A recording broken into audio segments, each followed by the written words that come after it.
Bonjour et bienvenue sur Claire on Air. Aujourd'hui, j'aimerais te parler de comment tu vas pouvoir trouver ta voie dans ce monde. Il se trouve que je rencontre pas mal de personnes et aussi pas mal de clientes qui ne savent pas où aller, qui elles sont et qu'est-ce qu'elles peuvent apporter comme valeur dans ce monde. Et c'est une question assez légitime car déjà depuis l'enfance, on te pose la question. Qu'est-ce que tu veux devenir plus tard? Qu'est-ce que tu veux faire? Il faut savoir aussi qu'on mélange un petit peu les deux choses. La personne que tu vas vouloir devenir, c'est-à-dire le métier que tu vas devoir faire, va quelque part définir qui tu es. Pourtant, dans la vie, la seule réponse que je puisse te donner pour savoir quelle est ta voie ou comment trouver ta voie, c'est tout simplement d'être toi. Donc ça veut dire qu'il va falloir que tu cherches en toi, à faire un petit peu d'introspection et savoir qui tu es. Qui tu es par rapport à ta personnalité, les traits que tu as, les dons que tu as. Et tout ça, comprendre un petit peu aussi avec la passion que tu as pour certaines choses, qu'est-ce que tu peux faire, qu'est-ce que tu peux créer pour déjà être toi bien, être dans un endroit où tu es heureuse et pour nous le donner. Il y a plusieurs façons de trouver sa voie. Une femme au foyer peut trouver sa voie. Quelqu'un qui entreprend un grand projet peut trouver sa voie. Quelqu'un d'autre qui va aller dans un couvent et donner sa vie à la foi. Ça aussi, c'est trouver sa voie. À toi de savoir qui tu es d'abord pour comprendre comment tu vas pouvoir établir cette relation avec toi-même mais aussi avec le monde extérieur. Donc c'est assez légitime, c'est une conversation qu'on pourra avoir pendant des heures. C'est pour ça que j'offre ceci en tant que coaching, c'est-à-dire comment trouver tes talents. Mais aujourd'hui, je vais te donner 3 conseils qui vont t'aider à trouver ta voie dès aujourd'hui. Bien sûr, j'en ai plusieurs en magasin, mais aujourd'hui, juste pour la vidéo, juste pour commencer, pour réfléchir un petit peu, je t'en donne que 3. Alors, le conseil numéro 1, ça va être de regarder quels sont tes intérêts. D'abord, tu peux faire une liste de tous les livres que tu as dans ta bibliothèque. Ça va déjà te dire un petit peu qui tu es et qu'est-ce que tu aimes. Donc, en prenant mon exemple, si tu regardes chez moi, j'ai des livres de business, de spiritualité, de développement personnel, mais aussi de design contemporain. J'aime beaucoup le mobilier contemporain.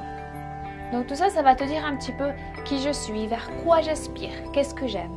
Et du coup, ce n'est pas anodin qu'aujourd'hui je suis mentor pour femmes entrepreneurs au niveau du business, car je vais les aider grâce aussi à ce que je connais en spiritualité ou en développement personnel pour savoir qui elles sont et comment faire en sorte que leur business provienne d'elles-mêmes et fasse jaillir aussi ces petites notes de passion.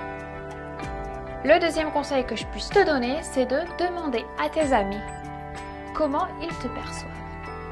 Leurs réponses vont t'aider par rapport aux traits de personnalité que tu as et que peut-être tu ne soupçonnais pas ou que tu savais mais tu n'arrivais pas vraiment à mettre le doigt dessus. Et aussi, cela va t'aider par rapport à ton savoir-faire.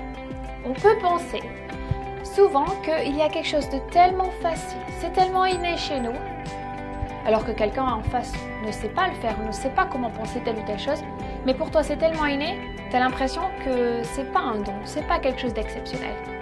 Donc demande à ta famille ou à tes amis, déjà tu peux faire un petit questionnaire, 20 personnes, savoir quels sont tes 3 ou 5 traits de personnalité, et tu vas faire le bilan, tu vas peut-être découvrir certaines choses que tu ne connaissais pas.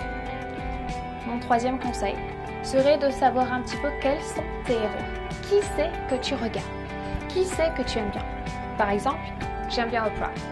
J'aime bien Gabrielle Bernstein, mais j'aime aussi d'autres personnes comme Donald Trump, Robert Kiyosaki. Donc pareil, ce sera dans la spiritualité, ce sera dans le business. Mais ce sont des indices, des indicateurs de qui tu aimerais être. Mais aussi, vous regardez un petit peu la valeur qu'ils ont dans ce monde et que toi, tu aimerais aussi t'approprier.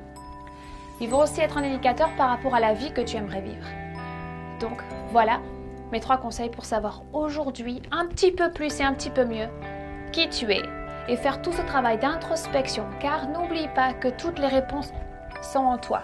Ce n'est pas à l'extérieur qu'il faut chercher qui tu es ou quoi faire dans ce monde. C'est dans ton cœur. Donc, découvre-toi. Et en tout cas, amuse-toi, car c'est un plaisir de savoir qui on est, bien que ce soit pas facile, mais c'est quelque chose à faire.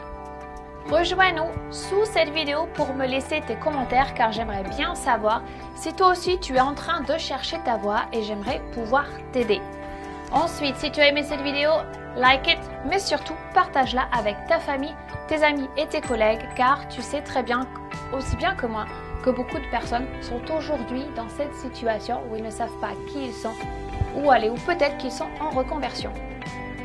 N'oublie pas de t'inscrire sur clario.com car tous les mardis, tu vas avoir une vidéo dans ton inbox et ça, c'est mon cadeau pour toi, pour avoir une relation très spéciale avec toi. Et ce qui m'intéresse, c'est de t'aider, car toi aussi tu me donnes beaucoup, car je te rencontre dans les commentaires et aussi dans les emails que je reçois. Merci beaucoup, passe une superbe semaine et je te dis à mardi prochain.